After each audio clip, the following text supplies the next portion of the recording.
Good day. Sekarang kita akan lanjutkan kembali pembelajaran kita. Pada aktivitas yang sebelumnya, Anda sudah mendiskusikan ya. Jadi ada dua dunia imajiner sebagai berikut, dunia pasti dan dunia tidak pasti.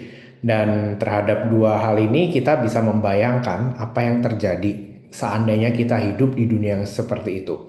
Nah, seharusnya dengan Anda memikirkan skenario imajiner ini, Anda akan melihat dengan lebih jelas ya apa perbedaannya dengan dunia kita.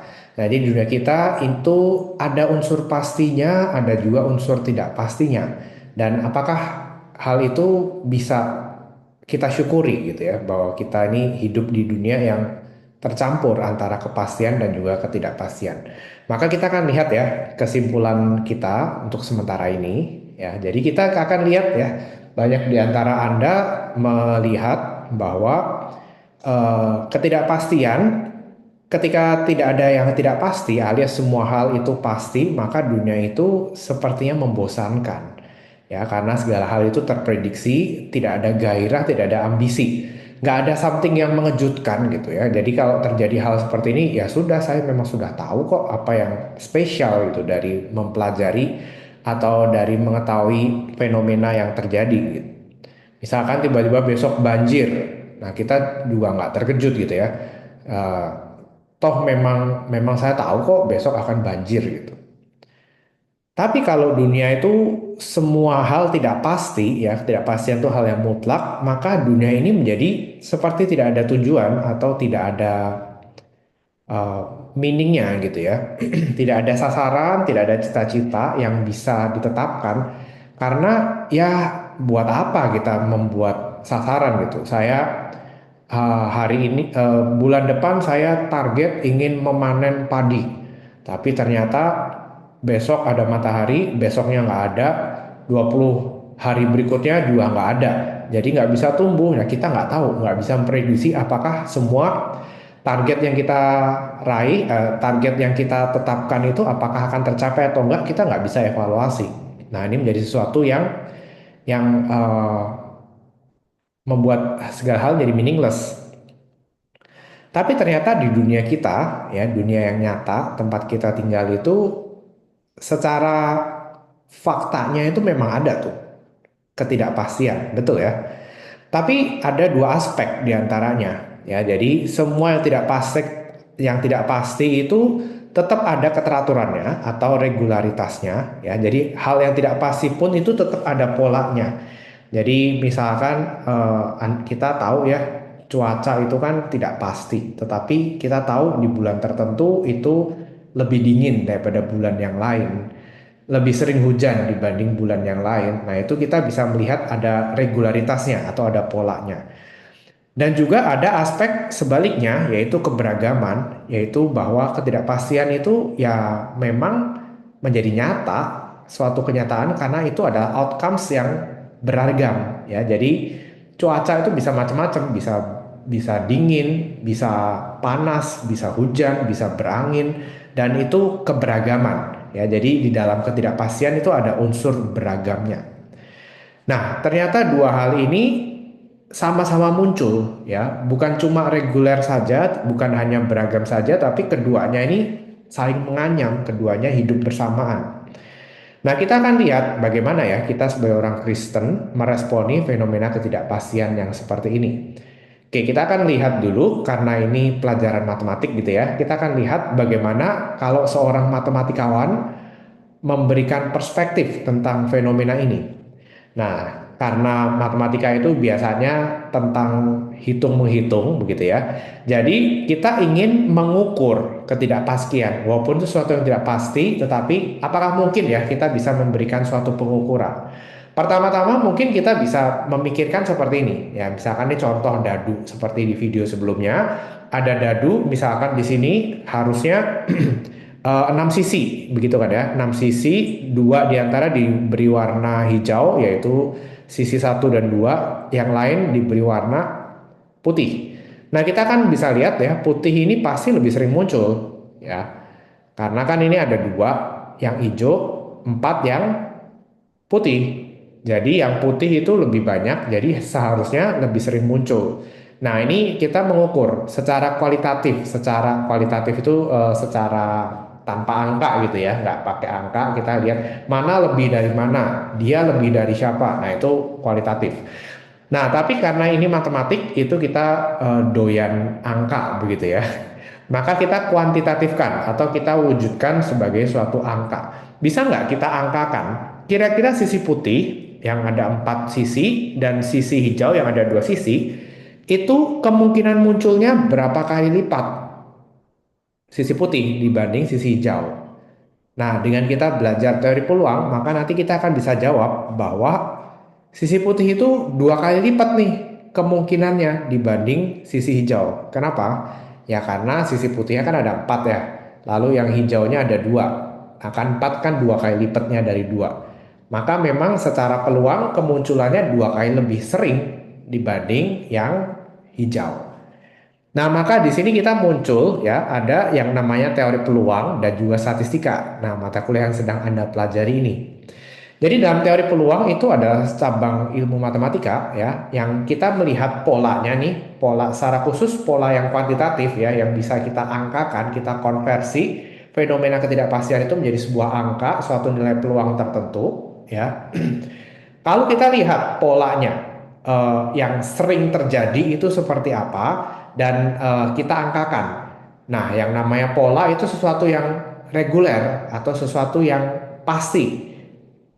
Nah, lucunya kita sedang meregulerkan sesuatu yang tidak pasti, ya fenomena ketidakpastian. Dadu yang dilemparkan itu kan nggak pasti ya nilainya berapa. Tetapi kita akan coba memikirkan suatu cara supaya bisa keluar angka gitu.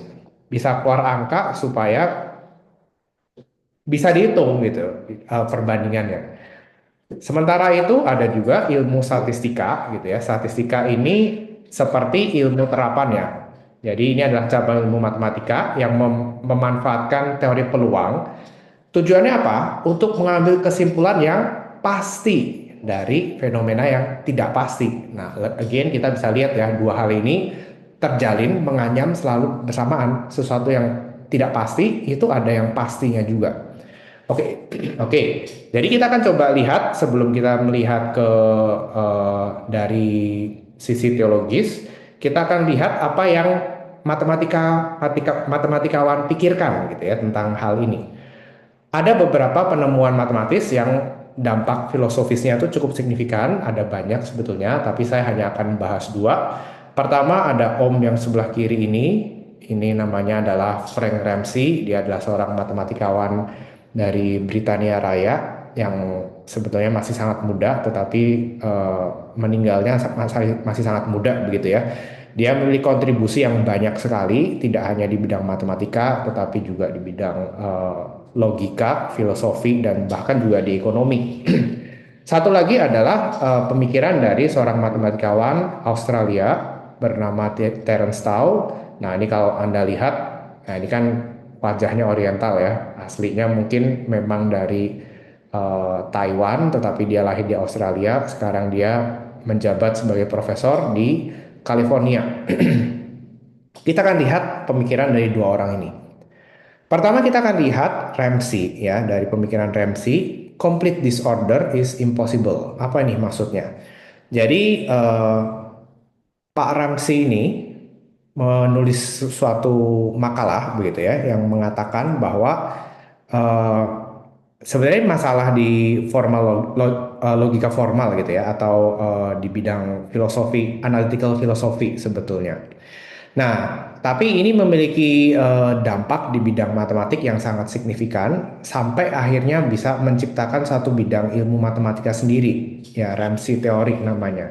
Jadi di sini kita akan lihat contohnya, seandainya Anda ingin memberikan warna pada setiap bilangan bulat. Nah, ini Anda coba baca ya. If the natural numbers are finitely colored, ya, jadi semua bilangan asli, bilangan bulat positif itu diberikan warna, ya, ada warna X dan juga warna Y, ada diberikan warna tertentu, maka Anda akan menemukan ya X plus Y dan X dikali Y itu pasti akan memiliki warna yang sama.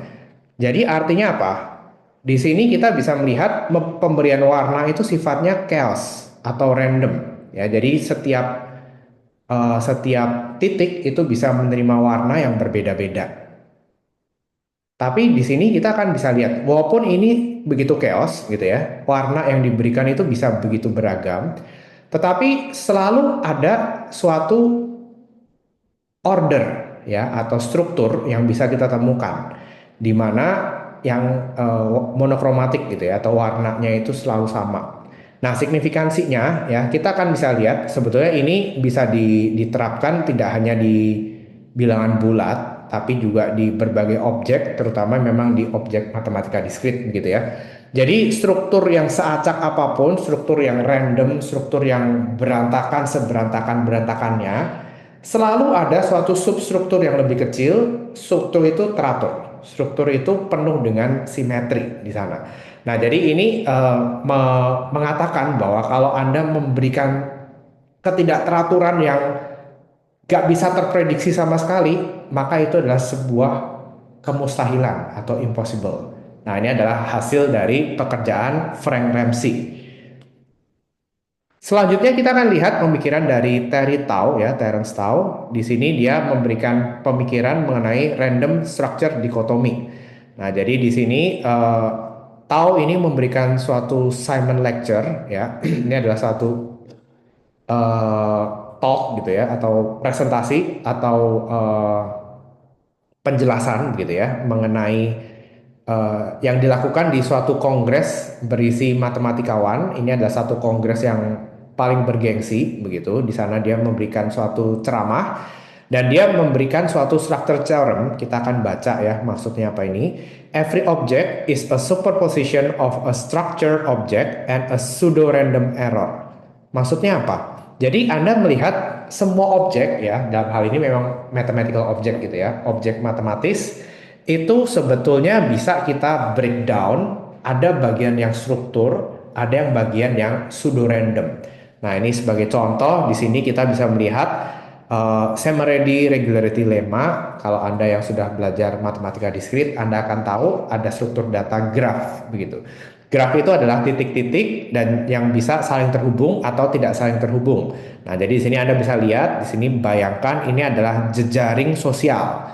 Ya, jadi setiap titik itu adalah menggambarkan individu, garis itu menggambarkan apakah dua individu itu saling mengenal atau tidak. Nah, jadi di sini ini kan mess gitu ya, suatu hal yang berantakan, bisa random sekali, bisa struktur keterhubungannya bisa bisa macam-macam dan mungkin sekali tidak teratur. Tetapi dari struktur yang begitu besar ini dan begitu random, ketika kita atur ya, kita atur tertentu begitu, sebetulnya akan memuat suatu struktur yang simetris ya, suatu struktur yang terlihat ada polanya atau ada bagian simetrinya, kira-kira seperti itu. Nah, jadi di sini kita bisa lihat ada bagian yang struktur, ada bagian yang error atau ini pseudo random ya sebetulnya pseudo random error. Signifikansinya apa sih?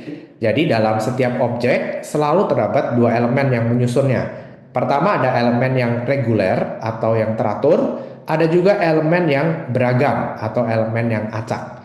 Nah, ini kan sesuatu kalau Anda pikirkan ya, dua hal ini, sesuatu yang reguler dan sesuatu yang acak. Itu kan seperti bertentangan gitu ya. Kalau teratur, simetris, ya harusnya nggak ada sesuatu yang chaos, nggak ada yang berantakan, nggak ada yang acak. Kalau sesuatu itu acak atau sesuatu itu berantakan, maka yang nggak harusnya nggak ada keteraturan di dalamnya, begitu kan ya? Tetapi kita bisa lihat dua hal ini terkesan bertentangan, tapi sebetulnya selalu ada. Nah, jadi kita lihat sedikit kembali ya. Kita lihat Ramsey itu dari semua ketidakteraturan selalu ada yang reguler, selalu ada yang teratur. Tau ini menyatakan sembarang elemen, mirip sekali ya sebetulnya. Sembarang elemen itu Anda bisa pecah gitu. Ada bagian yang random, ada bagian yang struktur. Nah, jadi dua hal ini selalu sama. Sekarang kita kembali lagi tentang ketidakpastian. Dan kita akan lihat bagaimana teologi reform memberikan sorotan terhadap hal ini. Nah, di sini kita lihat ada Om siapa ini? Nah, ini adalah pengarang dari buku ini, yaitu Profesor Vern Poitres. Ya, jadi di sini dia menulis buku gitu ya, memberikan perspektif gitu tentang chance atau kesempatan atau ya dalam hal ini fenomena ketidakpastian dengan kaitannya terhadap kedaulatan Allah yang kita tahu ini adalah backbone ya dari teologi reform. Kalau Allah berdaulat, mungkinkah ada hal yang tidak pasti? Bukankah kalau Allah Bapa itu sudah merencanakan segala sesuatu, ya pasti akan terencana. Jadi di mana letak ketidakpastiannya? Nah, dia memberikan suatu framework gitu ya, memberikan suatu kerangka. Ada tiga hal ya, tiga unsur yang dapat kita temukan dalam suatu fenomena ketidakpastian. Yang pertama adalah classification, instantiation, dan association. Nah, ini sebetulnya sangat related ya. Anda coba bandingkan gitu ya dengan apa yang dipikirkan oleh Tao dan juga oleh Ramsey. By the way, keduanya ini bukan orang Kristen gitu, tapi mereka bisa menemukan hal ini. Kita akan lihat secara lebih lebih jelas ya. Nah, jadi pertama, classification itu akan terkait dengan unsur regulernya atau unsur keteraturannya. Perhatikan, misalkan kita punya fenomena X dan fenomena Y. Yang X itu adalah kita melempar koin, tentu hasilnya bisa head or tail gitu ya, bisa angka, bisa gambar. Nah, kita nggak tahu. Sementara Y ini adalah jenis kelamin bayi yang lahir. Kan kalau eh, seorang ibu mengandung, bayi yang dilahirkan juga random ya. Kita nggak tahu apakah yang akan muncul adalah bayi laki-laki atau bayi perempuan. Kita nggak tahu. Itu adalah suatu hal yang acak. Nah, tapi kita akan lihat ya, walaupun itu sesuatu yang acak, ada regulernya. Menurut Anda, antara dua hal ini, fenomena X dan Y, apakah ada hal yang sama di antaranya? Apakah ada pola di antara dua fenomena ini? Nah, inilah yang disebut sebagai classification, ya. Ada unsur yang reguler atau yang sifatnya ideal dan abstrak. Pertama kita lihat ya, untuk dua fenomena ini sama-sama memiliki dua outcomes. Ya, kalau koin ya hanya ada dua kemungkinan, head or tail. Sementara kalau bayi laki-laki bayi ya bisa laki-laki atau perempuan. Ya, kita tidak membicarakan diversifikasi gender ya di sini, tapi jenis kelamin itu pasti hanya dua, laki-laki atau perempuan saja. Nah, kemudian kita juga bisa lihat untuk dua kemungkinan ini sepertinya tingkat kemungkinannya sama. Maksudnya apa? Head or tail dari si koin. Kemungkinan muncul head dibanding kemungkinan muncul tail lebih mungkin yang mana? Kira-kira kan sama ya, karena ini adalah koin yang seimbang. Demikian juga bayi. Bayi yang baru lahir, kira-kira dia lebih mungkin laki-laki atau lebih mungkin perempuan? Nah, jawabannya juga kira-kira sama ya. Kalau Anda pelajari dari genetika itu kan ininya sama ya, apa chance-nya, tingkat kemungkinannya itu sama. Nah, jadi kita lihat walaupun fenomena berbeda, walaupun ceritanya berbeda, tetapi ada hal yang reguler. Ada hal yang bisa kita tarik menjadi satu hal yang sama. Nah, dalam teori peluang nanti Anda akan pelajari begitu ya. Dua fenomena ini tuh kita klasifikasikan menjadi suatu ide yang sama yang nanti akan kita sebut sebagai Bernoulli eksperimen atau percobaan Bernoulli. Nah, nanti notasinya Anda bisa lihat seperti ini. X, Y itu berdistribusi Bernoulli dengan peluang setengah. Nah, seperti ini ya. Oke, simpen dulu ini untuk klasifikasi atau unsur regularitas. Sekarang kita akan lihat ke cerita berikutnya, yaitu unsur instansiasi. Ya, instantiation ini kata dasarnya dari kata instance ya. Instance itu kan artinya contoh gitu. Jadi sesuatu yang abstrak, nggak jelas gitu, kita berikan contoh. Nah, misalkan apa nih? eh, Superhero ya. Jadi kita bisa di dunia perfilman itu ada banyak cerita tentang superhero. Terus kita bingung superhero itu maksudnya apa gitu. Contoh instance-nya misalkan Superman atau Iron Man.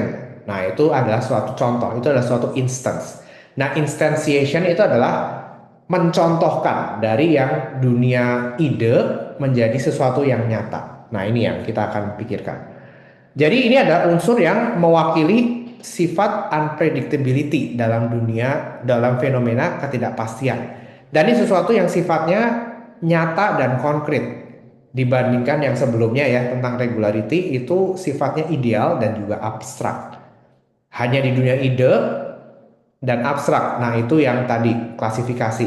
Sementara kalau instansiasi itu sifatnya real dan betul-betul berwujud. Nah, sebagai contoh di sini, oke, tadi kita lihat ya fenomena X dan Y itu walaupun berbeda tetapi sama. Hakikatnya sama-sama Bernoulli seperti itu. Tetapi walaupun memang memiliki kemiripan dan pola, sama-sama distribusinya itu adalah Bernoulli, tetapi kan tetap ada tak terprediksinya gitu loh.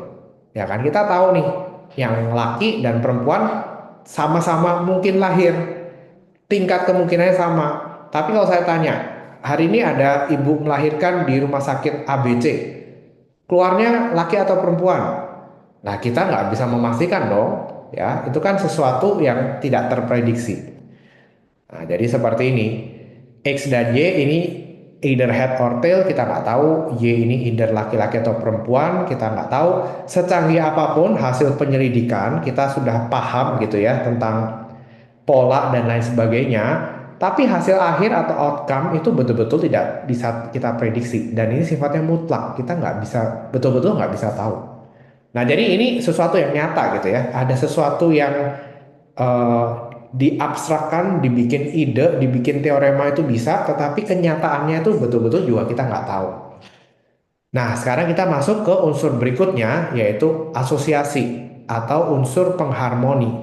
Sekarang kita lihat ya, ketidakpastian itu kan ya tadi ada bagian yang ideal, ada yang bagian rumusnya begitu ya, atau kuantifikasi pengukuran ketidakpastiannya, tapi juga ada kenyataannya itu kita nggak bisa tahu nih, unpredictable. Ya, jadi classification dan instantiation ini dua hal yang sebetulnya bertolak belakang, ya, dua hal yang berbeda gitu loh, ya. Nggak trivial kalau dua hal ini bisa berjalan beriringan bersama. Itu bukan sesuatu yang ya iyalah terjadi seperti itu. Nggak bisa, itu harus ada dijelaskan. Ya harus dijelaskan dengan kenapa kok dua hal yang berbeda ini bisa berjalan berdampingan. Nah, exactly harmoni ini sesuatu yang sebetulnya misterius. Kenapa kok dua hal berbeda tetapi bisa bersatu? Nah, harmoni ini yang disebut sebagai unsur asosiasi atau association. Ya, jadi kita akan lihat dua hal yang sangat berbeda, tidak secara trivial bisa diterima.